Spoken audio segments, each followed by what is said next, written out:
Okay, so let's talk about what I did wrong. Because this wasn't just bad luck. This was a masterclass in how to create the perfect conditions for failure. Mistake number 1, cold battery. This wheel sat in my cold garage for weeks. I live in Mississauga, close to Lake Ontario. Garages get cold. Lithium batteries hate cold. Their internal resistance increases, their ability to deliver high current decreases. I knew this, I ignored it. Mistake number 2, immediate hard riding. I didn't warm it up. I didn't do a gentle cruise first. I went straight to, let's see what this thing can do. Cold battery, immediate high discharge, bad combo. Mistake number 3, I charged it to 100% because I wanted maximum range for the group ride. But 100% charge means maximum voltage stress on the cells. Combined with cold temperatures and immediate hard acceleration, I was asking these cells to deliver massive current while they were already stressed. Mistake number 4, show off launch. And then, the pièce de résistance, I torque launched it from a standing start. Maximum current draw, maximum stress on a cold battery pack. At 100% charge that I hadn't ridden in weeks. Look at this shit. How the hell did this one bolt get bent as opposed to all the other ones? Shit boggles the mind. Alright, let's disconnect the batteries. I basically created a tutorial for how to cause voltage sag and BMS cutout. Some of these cells might have been degraded before Halloween, but this cutout, this was the final exam they failed. BMS did exactly what it's supposed to do. Protect the battery from damage by cutting power.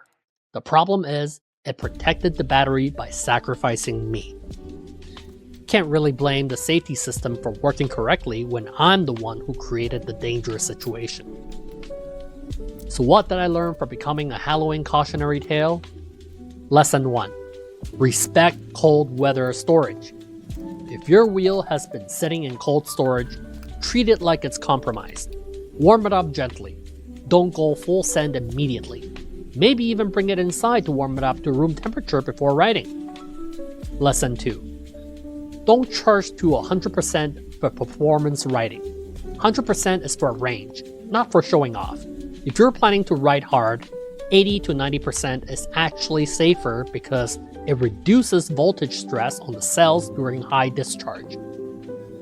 Lesson 3. Warning signs I ignored.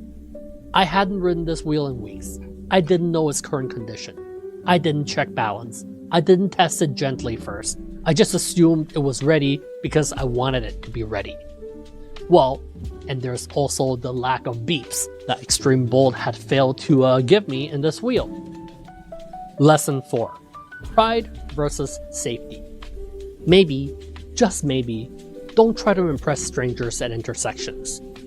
Your ego heals faster than road rashes. You know what's weird?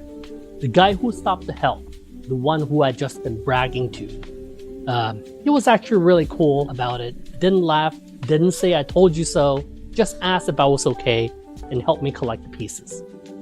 Needless to say, I didn't go to the group ride. I just slowly rode home on this same wheel. I will say this about the Commander Pro, despite the questionable QC issues, it is arguably still a pretty tough wheel. All in all, at least I have a good story. If you're watching this because you've had a cutout, or you're worried about cold weather riding, or you just like watching other people learn expensive lessons, drop a comment, share your stories. Let's make sure someone else learns from my Halloween horror show without having to live it. And if this Commander Pro motor ends up in someone else's build doing what it was meant to do safely, that's a better ending than it sitting in pieces in my garage, a monument to hubris. Turns out I'm not really great at being the Grim Reaper. I'm much better at almost meeting him.